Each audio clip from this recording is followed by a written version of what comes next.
quá cậu này nó có khác hay là quá thì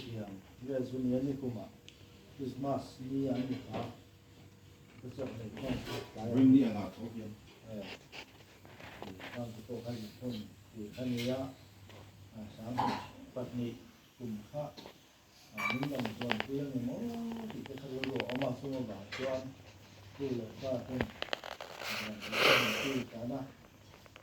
mình không cảm thấy khác ra cái gì anh ấy xem bật chi anh sửa nó trong á giặc lộc rất chung thì sáng thì sinh thì bật thì mong lìa mà sáng thì sinh thì bật cũng muốn đi cũng nam đi lỗ gì mình lấy cả mình làm theo cho anh mình lỗ nó được như một thì từ đôi đâu ba đóng tất kinh là mong cho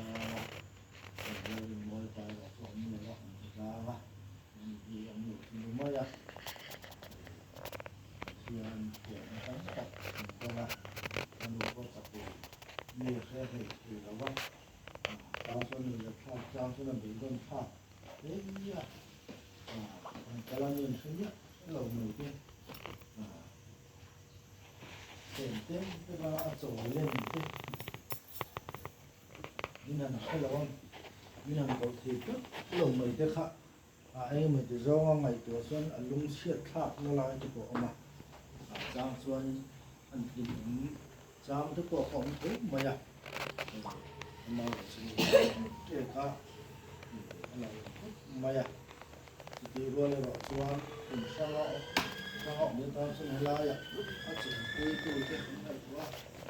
anh quay mấy cái kiểu là tập mình làm như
thì sao để các thành viên hít vào cả nhưng mà sẽ là các kia cũng có các thành viên sắp đến từ các sân đấu từ đó này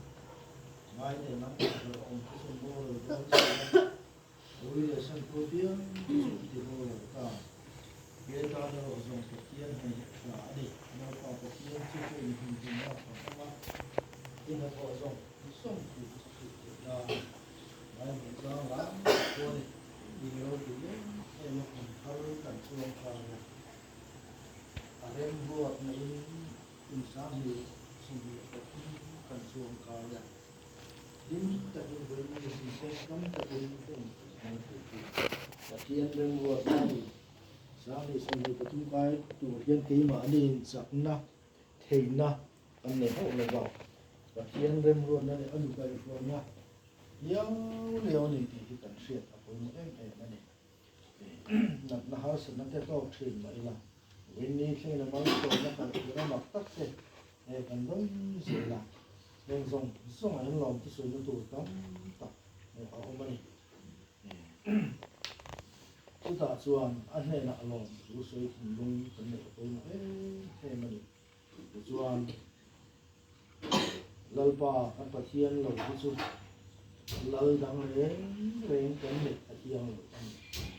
và là thiên nắng lâu số tuổi cái này là cô thiên nắng lâu số tuổi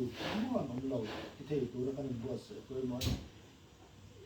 lalpa ai thiêu đắng đủ lại sao giống tới cái này thiêu vào những xóa lại cái hắn tua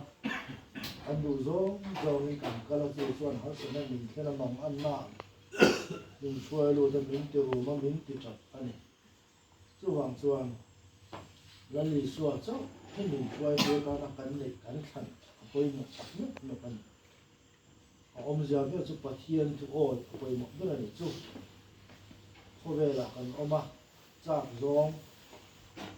ít gió cái cắn này thì mà lúc hàng các bát thiên đủ gió những bát thiên lồng gió lồm gió này những thịt bên này tụi tôi em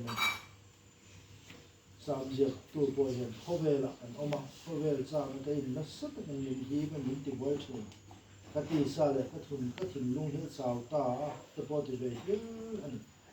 ông mà rồi chụp phát hiện cùng có cái thùng lung chặt ngay tủ cái sân chỗ tủ này thì cắm chặt nó tủ cái nhìn thẳng nó tủ tủ lai pa anh ấy thì xuống qua anh giờ bao giờ cần share quay một cặp nhé, phần mua là cần mua gì là